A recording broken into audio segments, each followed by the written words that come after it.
Okay, well, thank you very much. Kung nasaan man kayo, ako po si Nico Fabian. Nandito na naman po sa programa natin NikTok, The Real Talk with Nico. And today, I would like to invite each and every one of you sa programa natin. I was thinking of not doing my blogging today kasi Black Saturday tayo ngayon po, no? Vigil Saturday tayo ngayon dahil yesterday, Good Friday, we celebrated, we observed ang Good Friday, the passion of Jesus Christ our Savior.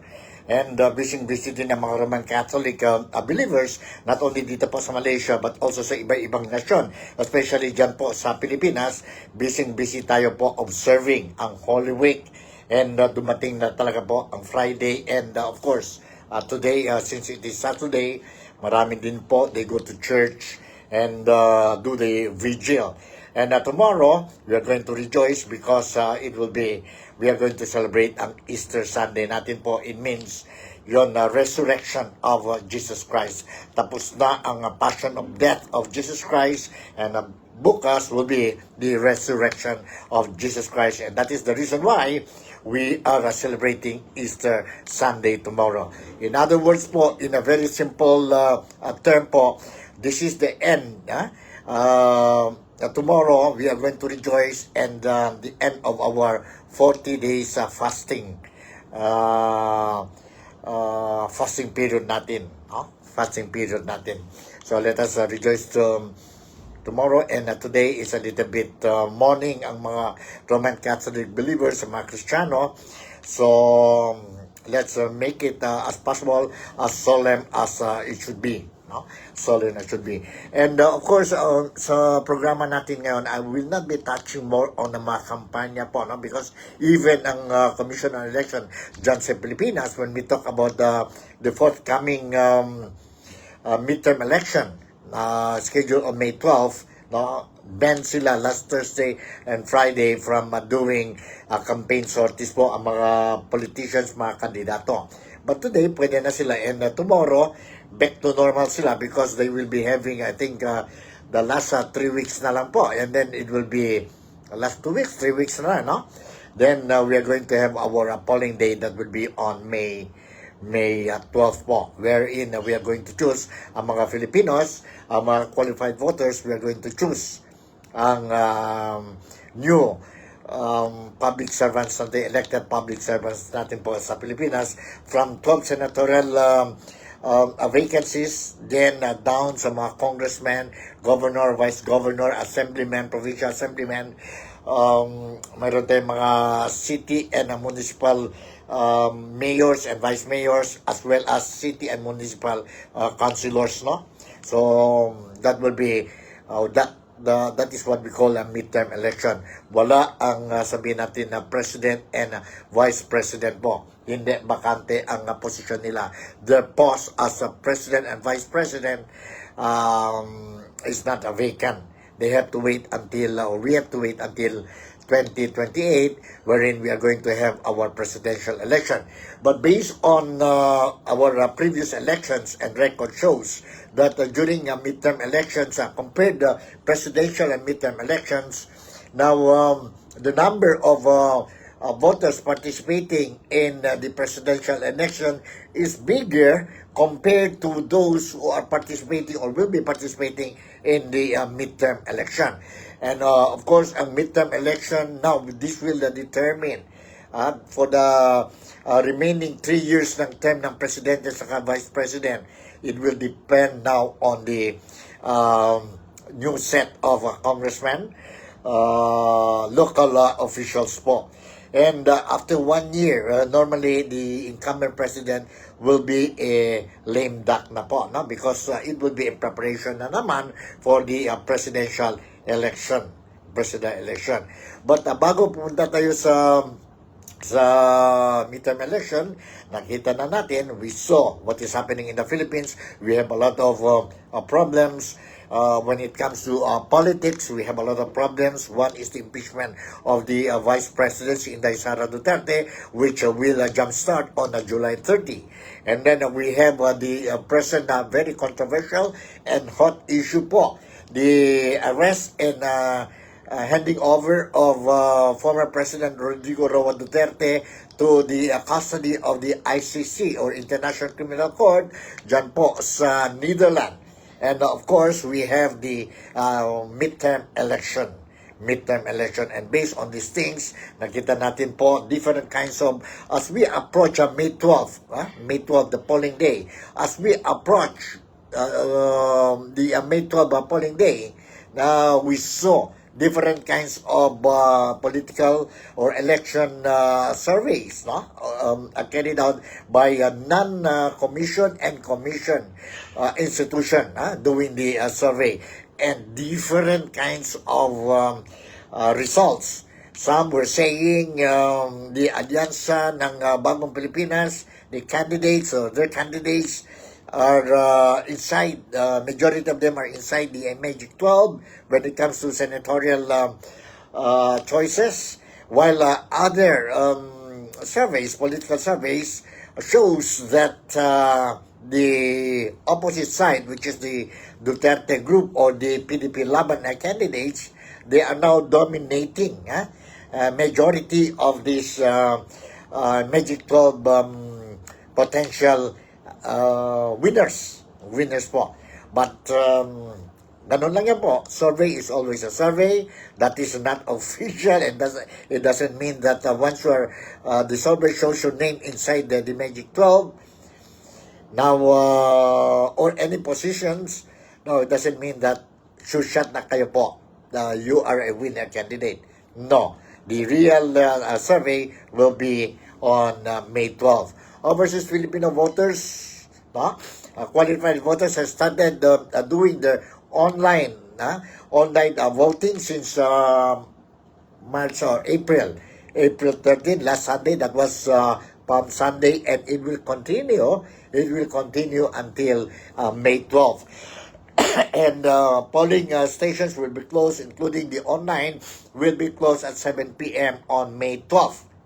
Simultaneously po, and then there will be the counting, and maybe after 1 or 2 days, we will see, or even few hours, so the following day, we already know, but unofficial results na po, no? Unofficial results, but we will be able to see the trend already of the winning candidates, no? And after 1 or 2 days, another 1 week, maybe there will be already official results of the midterm election. Anyway, now let's go back to our topic. First and foremost, I would like to share with you, some footages. Excuse me. Some will be a little bit longer, but some will be shorter. And since it is a Black Saturday, I will not be touching. Excuse me. 1,000 apology. I will not be touching more on the campaign sorties po. I will give you, during this program, I'm going to give you a footage wherein it will inform you kung ang top 12 rich, both rich provinces sa Philippines, since we are talking about the midterm elections. Saan ba po? Top 12, both rich places in the Philippines.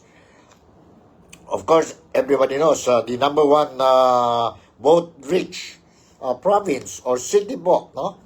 Dyan sa Pilipinas, it is Cebu City or Cebu Province po, ang Visayas, no? Yan po, they have more than 3 million qualified voters. And the next is who? Second, third, fourth, hanggang 12 po. I will share with you this kind of information because I managed to record ang top 12 vote-rich places in the Philippines. It will be of great help for you po, no? Sa mga followers ko po dito sa NikTok, the Real Talk with Nico, to know what are the places po. And at the same time, I will also share with you another video clip that I recorded wherein it will inform us kung sino-sino po ang pinakamayaman, the richest politicians in the Philippines, since we are going now to the midterm election. But before going to give you that two very important video clips or information. Now, based on my title, Tatay Digong or former President Rodrigo Roa Duterte is everywhere. Diyan po sa Netherlands or The Hague. Nandyan po. Everywhere daw si Tatay Digong. Anong ibig sabihin yan? We only know that si Tatay Digong nasa ano po? Nasa under the custody of the ICC. Nasa detention center siya po. But some people are saying na ano daw, everywhere daw si Digong. But totoo, everywhere po, but not physically. Not physically. Let me share with you itong recorded video that I managed to record, and I want to share with you po, coming from one of the popular din yan po, no, vlogger dyan sa Pilipinas, a former general or a general, a former man of uniform official. Ito po is a general at ang blog niya is General's Viewpoint ba yata yun ang title niya. Anyway, I will share with you itong footage, no? And let's listen to this. Let's listen to this. PRRD supporters, title, Tatay Digong is everywhere. Kahit saan sulok daw sa The Hague, Netherlands, nandun si Tatay Digong. So, paano nangyari yun? Nasa kulungan. Ibig sabihin, nakalabas na siya? Hindi. Nandun pa rin sa loob ng detention facility si Tatay Digong. Kailan? Dahil sa pagmamahal sa kanya ng mga kapwa nating Pilipino doon, he is everywhere. Yung tinatawag nila na standee. Okay? Basahin ko lang muna. The Hague, Netherlands. You will spot him in the parks, at the train stations, in the forest trails, by... Okay? What happened, everywhere po, you can see Tatay Digong. You can see Tatay Digong everywhere. What happened, Okay, sandali. The Hague, Netherlands. You will spot him in the parks, at the train stations, in the forest trails, by the beach, even around the ICC building in Scheveningen. Ito yung lugar mismo ng detention facility, ang tawag, Scheveningen. I'm sorry, hindi ko ma-pronounce ng correct. PRRD is everywhere here in The Hague. But more than anything, he lives in the hearts of Filipinos across the globe. Those who know the truth about the kind of leader he was and still is. Maybe it's something beyond what we can fully grasp or explain. But perhaps God really does have his own way of showing the world what kind of man Rodrigo Roa Duterte truly is. He is loved deeply and unconditionally by the people he served. And because of that, he has become more than just a man. He has become a symbol, a cry for justice, freedom, and real accountability in governance. Maybe the truth was just too big to be confined within the Philippine archipelago. Maybe the world needs to see it too. And now, a different side of the story.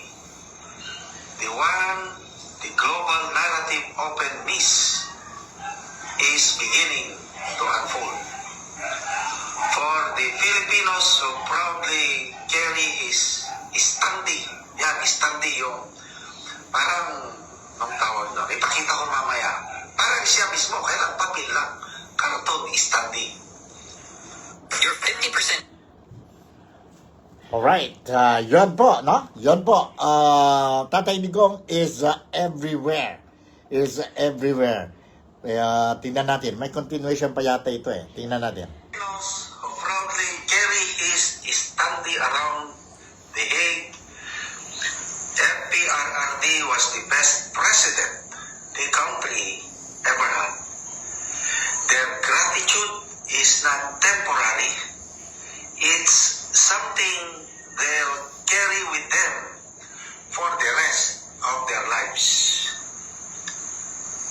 Someday, it will carry him back home to his beloved motherland.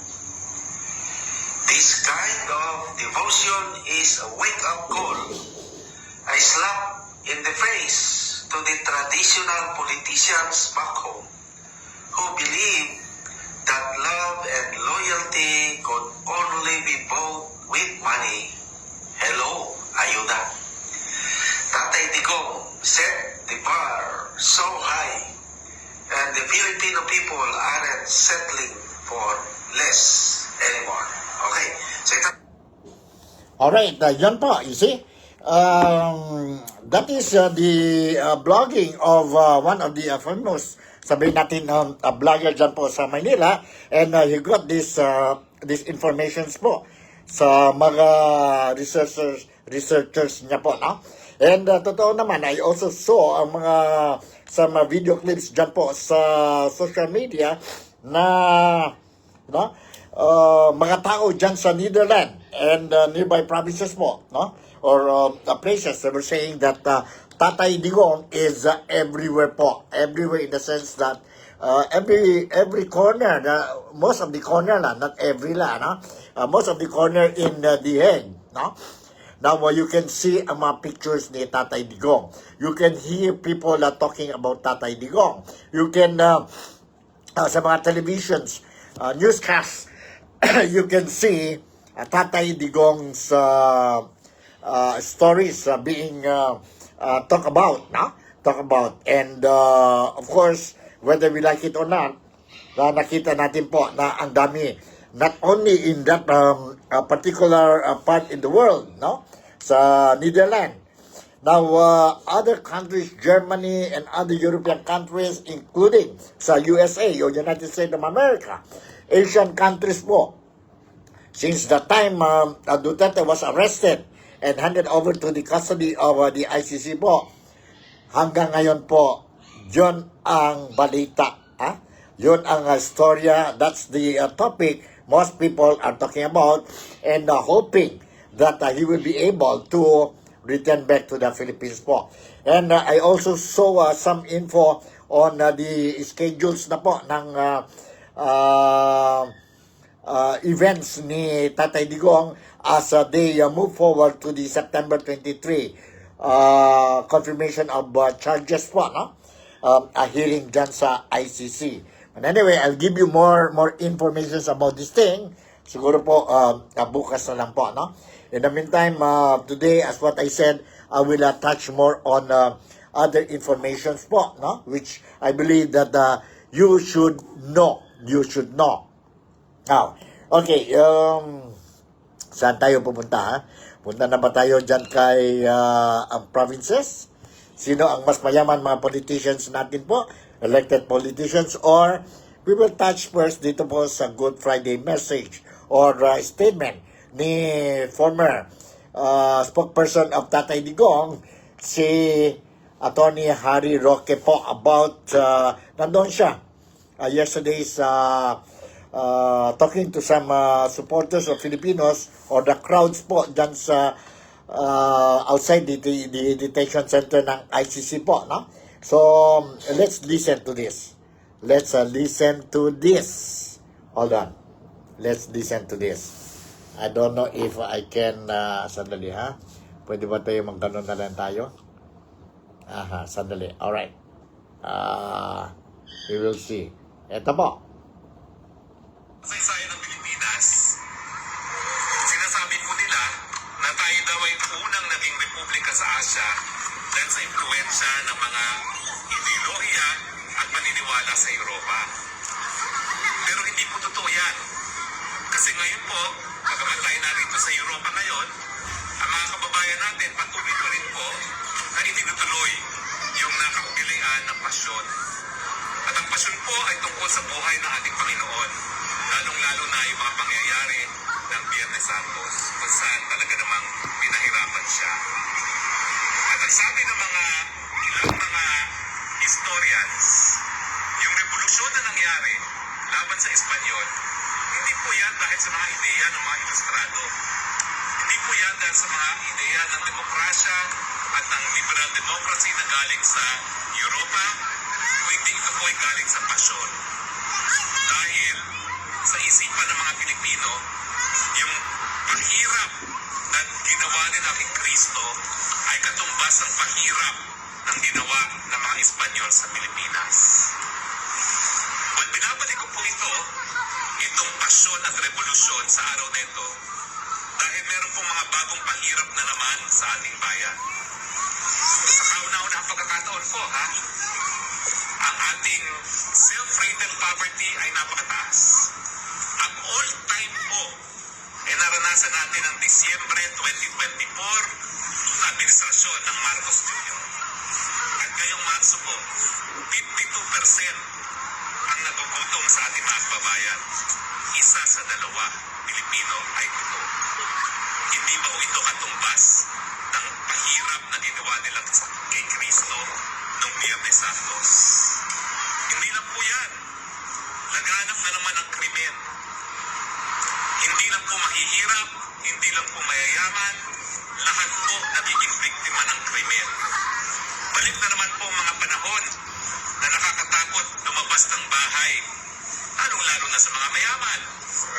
Ang balita ko po, nauubos ang mga sundalo natin, nagre-retire ng maaga dahil ang mga mayayaman kinukuha sila security. Dahil balik na naman po ang takot sa lipunan dahil sa kriminalidad. Hindi ba ito katumbas ng pahirap na ginawa nila kay Kristo nung mahal na araw ng taong yon? Nandiyan pa rin po ang problema sa napakataas ang presyo ng bilihin. Nandiyan pa rin po ang problema ng kakulungan ng trabaho at ang mababang sweldo.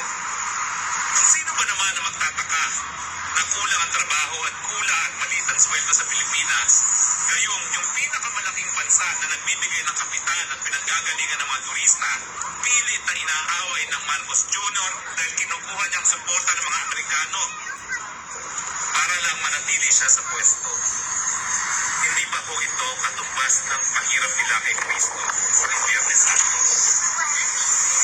At sana po, tama ang sinabi ni Dr. Ileto, yung historian na sumulat ng pasyon at revolusyon, na kung paano ang pasyon ay naging dahilan para nagkaroon ng kauna-unang republika sa Asia. Sana ang mga pahirap ngayon ng Marcos Jr. magbunga rin sa bagong revolusyon. Revolusyon kung saan mawawala na sana po ang pagkagutom. Revolusyon kung saan yung kapayapaan at mababang kriminalidad na ibinigay sa atin ni Tatay Digong ay mababalik muli. Revolusyon kung saan ang mga drug pushers at drug traffickers ay natatakot at pilit na nagtatago. At kung saan ang presyo ng mga pinagbabawal ng gamot ay lalong tumaas dahil doon sa ginagawa ng gobyerno na talagang sinusupil ang pangangalakal ng pinagbabawal na droga. Alright, yan po ang mensahe ni strong supporter ni Tatay Digong po, the former secretary or spokesperson ni Tatay Digong po, si Attorney Harry Roque, dyan po sa Netherlands. Dyan po sa Netherlands. Hold on dyan po sa Netherlands. I don't know if I can give you a full screen mamaya, no? A full screen mamaya regarding itong I want to share with you ang sabihin natin ang sino-sino po ang mayaman na politician po dyan sa Pilipinas.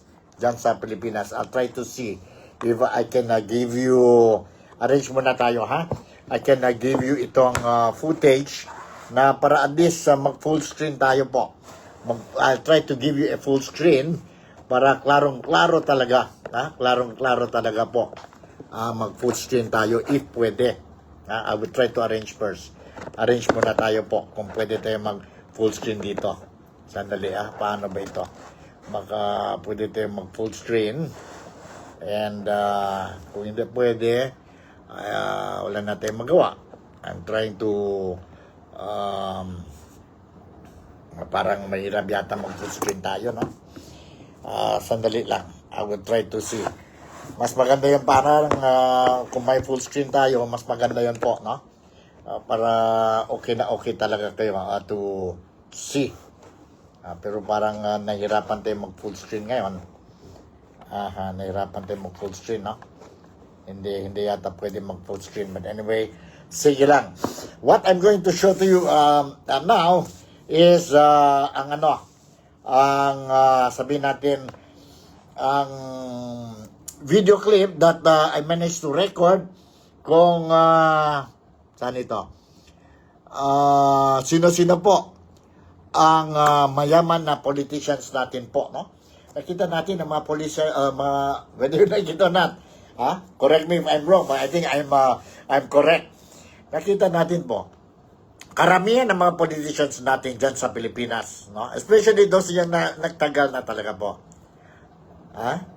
Accumulated na, ang wealth nila. Mayaman na sila po. Compared to the previous life nila, yon hindi pa sila nasa pwesto. I'm not saying they're corrupt or what, but I'm just saying, if you compare ang buhay nila noon, hindi pa sila nagiging congressman ka, or senator ka, or mayor ka, or vice mayor or governor, hindi ganon talaga baka mayaman sila po, no? Hindi talaga. But after sitting down there, minsan nga, masin isang term lang, 3 years. Tapos yun, grabe na. Iba-iba na mga kotse po, no? But I don't see they got it through corruption. Kaya na bahala po, manghusga. I'm just saying na totoo ito, mga observations ang observations ko at saka ang observations ng mga ibang tao. Karamihan ng mga tao po. Karamihan ng mga tao. Sorry lang po if but I don't think so. I have to say sorry. Especially those guilty talaga po. I don't think so. They deserve sorry. The word sorry po. No? If they are corrupt and they become rich, what to do po? Nandun na. What to do po? Nandun na eh. Anyway, sige. I will share you with this or this clippings po. Ang pinakamayaman. Top 15 ba ito? Top 15 yata eh. Top 12 o top 15 politicians mayaman sa Pilipinas. Sino-sino sila po? Sino-sino sila? Okay, nandito po. I will share this thing to you. You listen carefully. And then from there, kayo na bahala. Kayo na bahala po. Election na naman. Darating na election. And you see, kung nandyan pa rin sila, and you think sobra na what they did, kayo na bahala. Kayo na bahala. Nandito po. Nandito. Eto na. Yamang politiko sa Pilipinas. Number 15, Lucy Torres Gomez, 49 years old. Siya ay dating artista. Number 15 sa yan. politika taong 2010 nang manalo bilang congresswoman sa 4th District ng Leyte Province, kung saan siya naglingkod ng 4 na termino. Kasalukuyan siyang nakaupo bilang mayor ng Ormoc City, Leyte. Nagmamay-ari sila ng kanyang asawang si Richard Gomez ng bahay sa Forbes Park na nagkakahalaga ng hindi bababa sa 1 billion pesos. 333 million pesos ang kanyang net worth base sa kanyang latest SALN. Number 14, Juan Pablo Rimpi Bondoc, 55 years old. Nagsimula siya sa politika taong 1998 nang maupo bilang congressman sa 4th District ng Pampanga. Umupo siya sa posisyong ito ng 5 termino na natapos taong 2022. 427 million pesos ang kanyang net worth base sa kanyang latest SALN. Number 13, Bongbong Marcos, 67 years old. 23 years old pa lamang si BBM nang unang pumasok sa politika at naging Vice Governor ng Ilocos Norte ng isang termino at kalaunan ay naging Governor doon ng 3 termino. Naging congressman din siya sa 2nd District ng Ilocos Norte ng 2 termino bago maging senador ng isang termino noong 2010 hanggang 2016. Natalo siya nang tumakbo bilang Vice President noong 2016, ngunit nanalo naman at naupo bilang Presidente noong 2022. 437 million pesos ang kanyang net worth base sa kanyang latest SALN. Number 12, Martin Romualdez, 61 years old. Nagsimula siya sa politika taong 2007 nang manalo bilang congressman sa 1st District ng Leyte. Tumakbo siya para maging senador noong 2016, ngunit natalo. Ngayon ay ika-5 termino niya na bilang congressman at siya rin ang naitalaga bilang pinuno o speaker ng House of Representatives. Siya ang may-ari ng media outlets na People's Journal, People's Tonight at Manila Standard. May mga investment din siya sa iba't ibang kumpanya na may kaugnayan sa mining, banking at construction. 474 million pesos ang kanyang net worth base sa kanyang latest SALN. Number 11, Yeda Marie Romualdez, 50 years old. Siya ay isang registered nurse at dating beauty queen na naging representative ng Pilipinas sa Miss International sa Japan taong 1996. Asawa siya ng kasalukuyang Speaker of the House of Representatives na si Martin Romualdez. Pumasok siya sa politika at nanalo bilang congresswoman sa 1st District ng Leyte taong 2016 at naglingkod ng isang termino. Kasalukuyan pa rin siyang nakaupo bilang member ng House of Representatives para naman sa Tingog Party List. 488 million pesos ang kanyang net worth base sa kanyang latest SALN. Number 10, Vilma Santos, 17 years old. Siya ay dating artista na pumasok sa politika bilang kauna-unahang babaeng mayor ng Lipa City, Batangas taong 1998 kung saan umupo siya ng 3 termino. Naging kauna-unahang babaeng governor din siya ng Batangas Province nang manalo sa eleksyon taong 2007 at nagsilbi ng 3 termino. Umupo rin siya ng 2 termino bilang congresswoman sa 6th District ng Batangas Province mula taong 2019. Asawa siya ng veteranong politiko at dating senador Ralph Recto. Meron siyang net worth na 567 million pesos base sa kanyang latest SALN. Number 9, Ralph Recto, 60 years old. Nagmula siya sa pamilya ng mga politiko at kasalukuyang nakaupo bilang sekretary ng Department of Finance sa gabinete ni President Bongbong Marcos. Pumasok siya sa politika taong 1992 nang manalo bilang congressman ng 4th District ng Batangas Province kung saan nagsilbi siya ng 3 termino. Taong 2001 ay naging senador siya at pumupo ng 3 termino na may kabuuang 18 years. Naging sekretary din siya ng National Economic and Development Authority o NEDA noong 2008 hanggang 2009 sa gabinete ni former President Gloria Arroyo. 581 million pesos ang kanyang net worth base sa kanyang latest SALN. Number 8, Virgilio Lacson, 60 years old. Nagsimula siya sa politika nang maging konsehal sa Malabon City taong 1998, ngunit natanggal dahil sa pag-absent ng matagal. Naging congressman siya taong 2016 bilang representative ng Manila Teachers Party List na sa ngayon ay nasa 2nd termino na. Siya ang chairman at CEO ng Manila Teachers Savings and Loan Association. Co-owner din siya ng Hightone Construction and Development Corporation.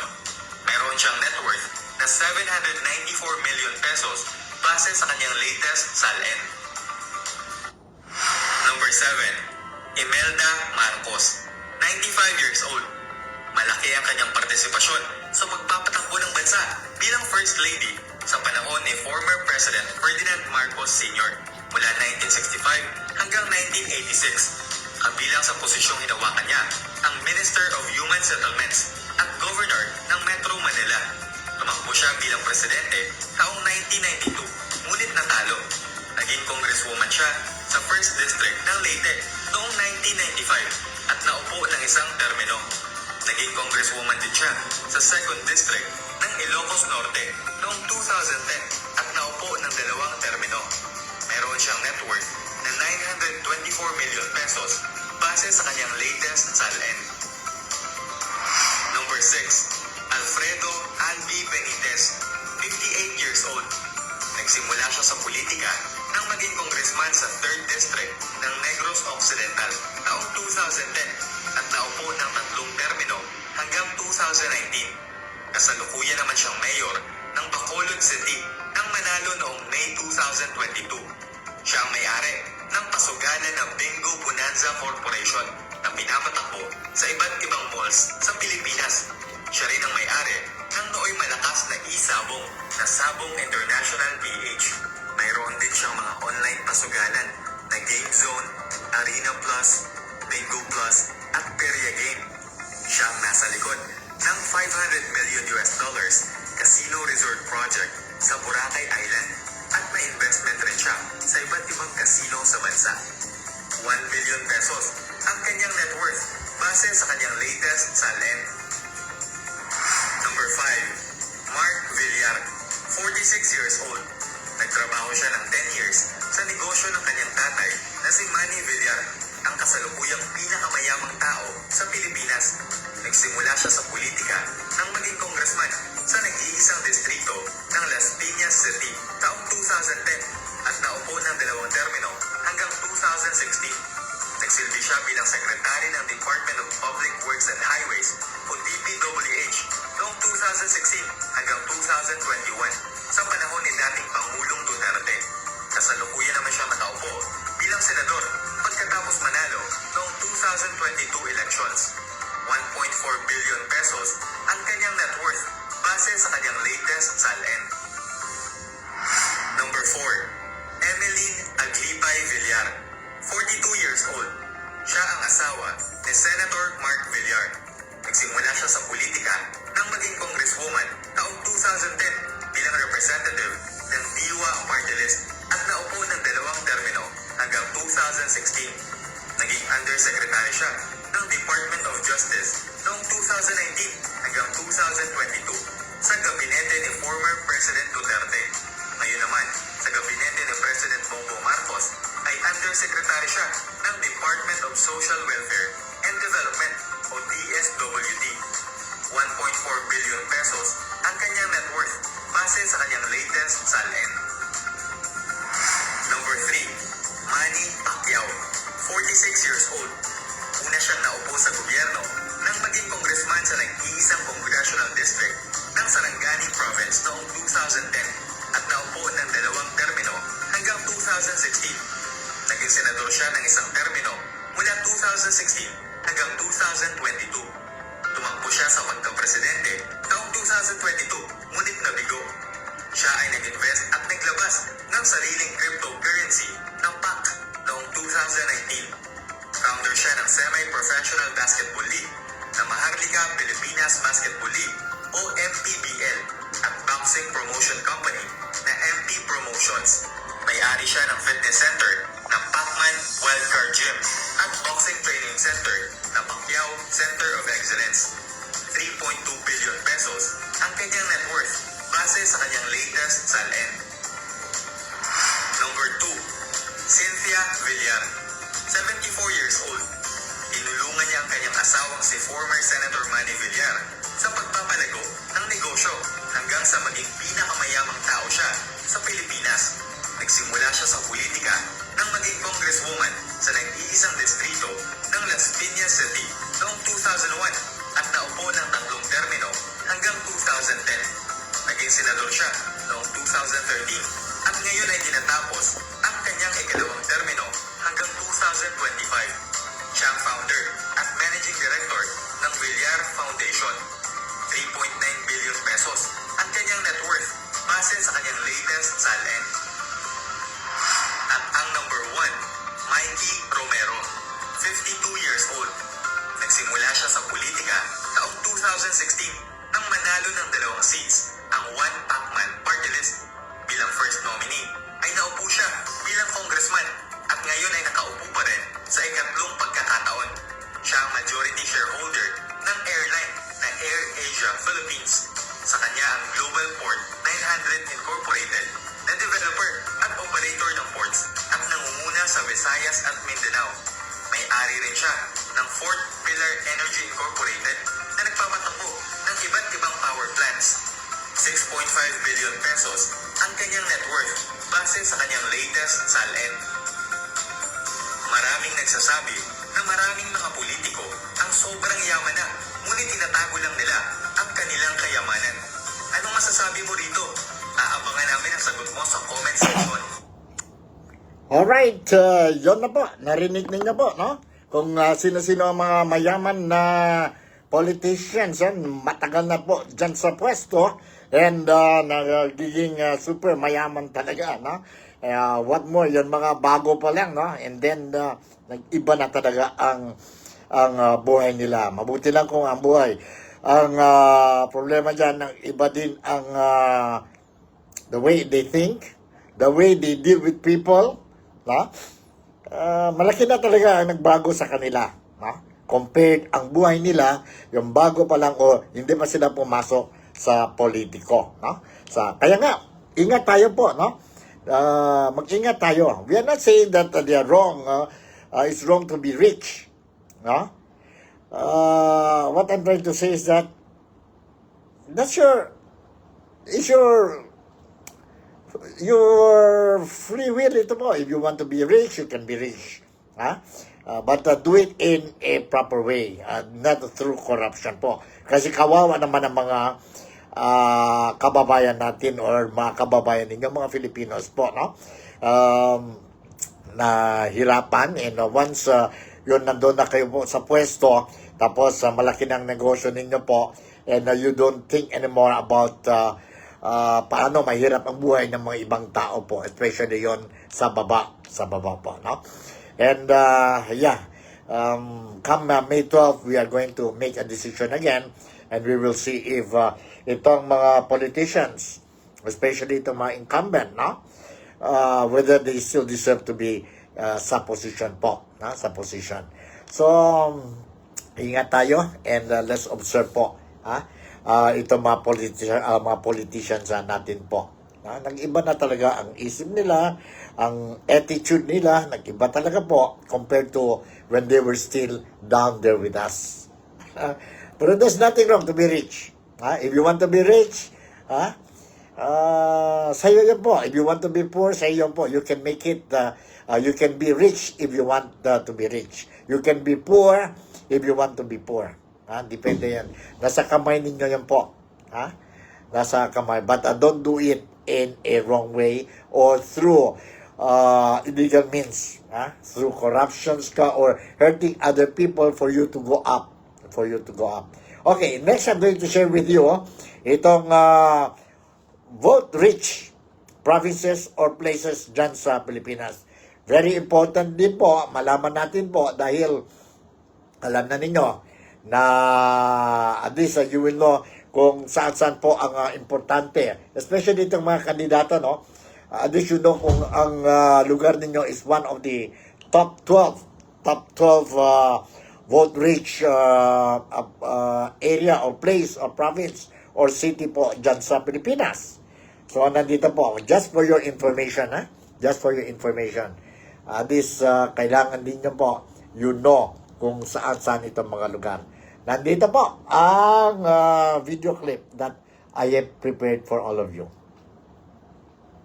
We're diving into the top 12 vote-rich provinces in the Philippines for the 2025 midterm elections. The Top data 12. we're using comes directly from the Philippine Commission on Election, so you know it's legit. Starting off our list at number 12, we have Davao del Sur with 1.5 million registered voters. includes the voters of the independent city of Davao. Davao del Sur holds a strong political influence in Mindanao. It is known as the political stronghold of the Dutertes and has always played a crucial role in elections. At number 11, we have the province of Iloilo. Including the independent city of Iloilo, it is home to 1.65 million registered voters. This province has been a battleground for different political parties over the years. Known for its rich culture and heritage, Iloilo continues to be a key player in the Visayas region. Coming in at number 10 is Pampanga with 1.66 million voters. This province has produced several influential political figures, including former presidents and senators. Pampanga is the culinary capital of the Philippines. It also boasts a significant political weight. At number 9, we have the province of Rizal with 1.67 million registered voters. Located just outside Metro Manila, Rizal continues to expand its voter population. This is a fast-growing province with a mix of urban and rural voters. Moving on to round number 8, we have the province of Quezon with 1.69 million voters. It is an economic hub and a crucial province in Luzon. Quezon's agricultural powerhouse status reflects in its growing number of voters. At number 7, we have Batangas, home to 1.96 million registered voters. Batangas has always been a key player in elections, known for its politically active population. This province is famous for its beautiful beaches and industries, and it continues to be a vote-rich province. Number 6 on our list is Negros Occidental, including Bacolod City with 2 million voters. This province has a strong political presence, particularly in Visayas region. As the largest province in the Visayas, it remains influential in elections. At number 5, we have Laguna, which boasts 2.14 million voters. Known for its growing economy, it has been a hotspot for political competition. Laguna's industrial growth and proximity to the capital have contributed to its rising voter population. Now, we're entering the top 4. At number 4, we have Pangasinan with 2.15 million voters.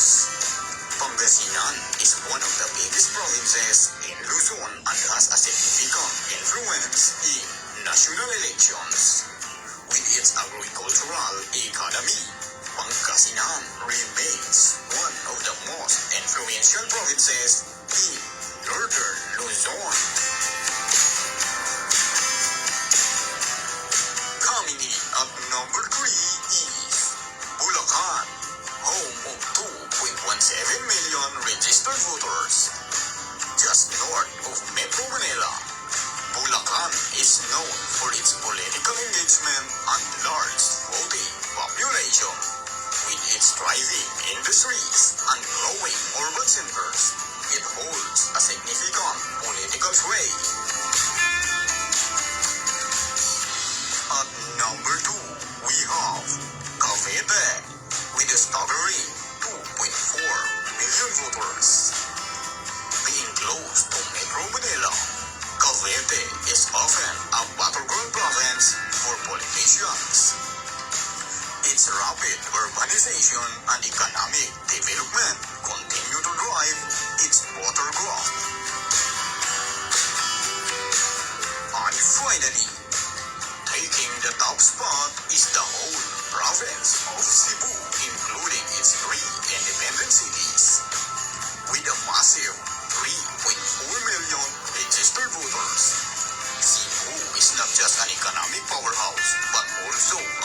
player in every national election. Candidates always prioritize this province in their campaigns because of its massive voter base.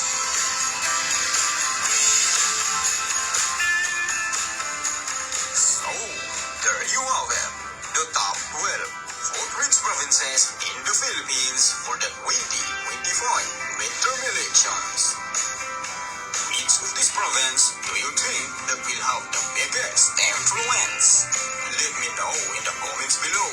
And don't forget to like, subscribe, and Alright, yun na po.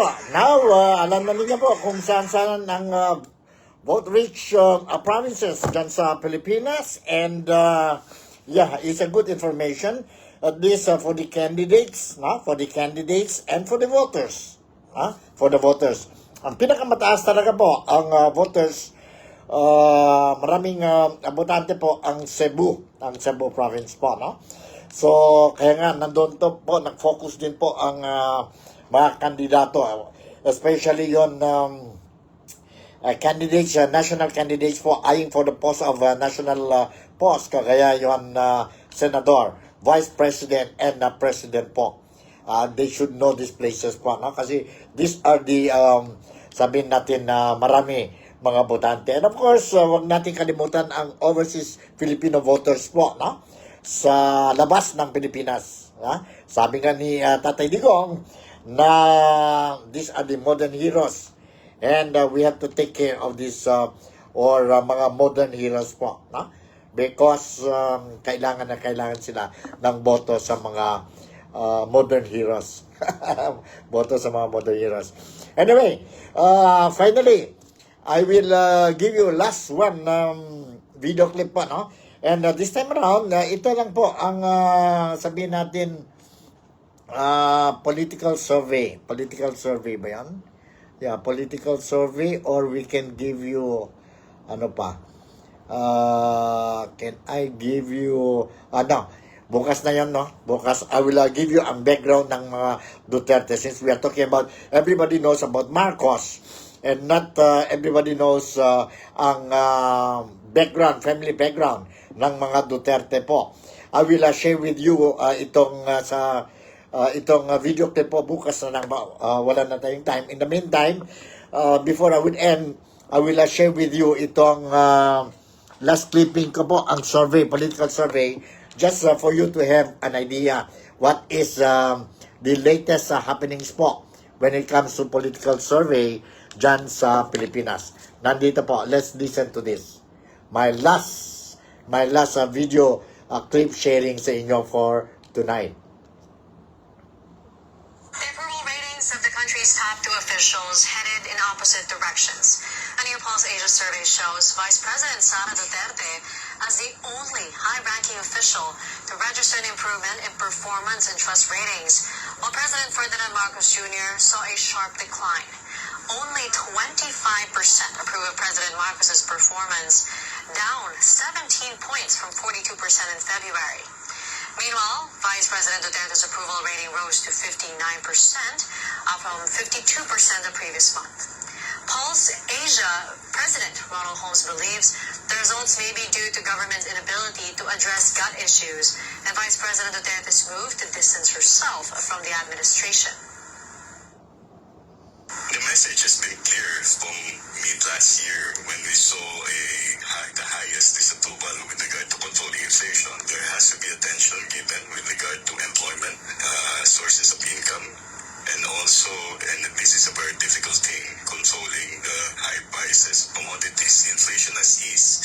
But it's pretty difficult for government to address it. But again, they will be held accountable for this one. She has dissociated herself. She doesn't hold a cabinet portfolio right now. Her approval and trust is largely based on whatever she has done, statements. Of course, I don't know how far she has communicated to the public what the office of the Vice President has done, independent of the administration. She has gone out of this administration mid-last year, and that distancing from the administration probably shielded her from the disapproval and distrust. Alright, yun po ang survey between President Bongbong Marcos and Sara Duterte. Apparently, bumagsak ang rating ni President Bongbong Marcos and tumaas ang rating ni Inday Sara Duterte. I suppose you already heard this news and expected that a lot of people are expecting mas lalo na mag-decline ang approval rating and the trust rating ni incumbent na President na Bongbong Marcos in the coming weeks or days or months, weeks or months, no? Especially ito na ang midterm election natin. And with that kind of a percentage nakuha ni Bongbong Marcos, 25% po. Medyo mahirap na yan po, no? Mahirap ang parang lame duck na siya, lame duck president na siya po. Maganda ang result ni Inday Sara Duterte, but let's see kung she can maintain it, and let's see po what will happen sa impeachment trial of Inday Sara Duterte come July 30. Kung in the event na manalo karamihan ng mga kandidato ng mga supporters ni Inday Sara Duterte, that means 10 PDP Laban candidates plus 2 Villar and Marcos, Jaime Marcos, then wala na po ang impeachment of Inday Sara Duterte. She has nothing to worry anymore, and she can start looking forward or doing things para sa 2028, no? Sa 2028. And a lot of voters, a lot of Filipinos are hoping na itong May 12 election will be a clean election po. But nandun talaga, you cannot avoid these things, mga speculations po, mga doubts, no? Na may mass cheating during the election. I hope this will remain as speculation lang. But anyway, vigilant din mga Filipinos, no? Be it qualified voters and those who are not yet voting, they are they will closely monitor, they will watch ang election exercise natin come May 12. So, that's the latest from my side. And siguro hanggang dito na lang po ang NikTok, the Real Talk with Nico. I'll see you again tomorrow.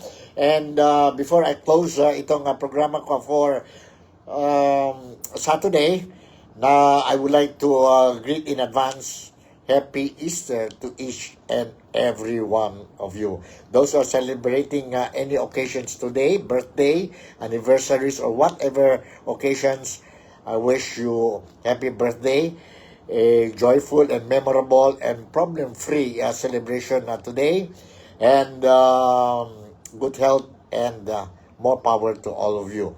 Happy Easter in advance to all of you. Especially mga kababayan ko dito po sa Malaysia, sa Kuala Lumpur. Hanggang ngayon, nandito pa ako sa Kuala Lumpur. And hopefully by next week, I'll be in KK or in Kota Kinabalu or in Sabah. To all my Filipino brothers and sisters dyan po sa Sabah, to all the Sabahans, to all Malaysians, maraming salamat po. And take care of yourself. With this, I would like to say thank you very much for making me a part of your day today. Good night, good morning, good afternoon to all of you wherever you are. Bye. See you tomorrow.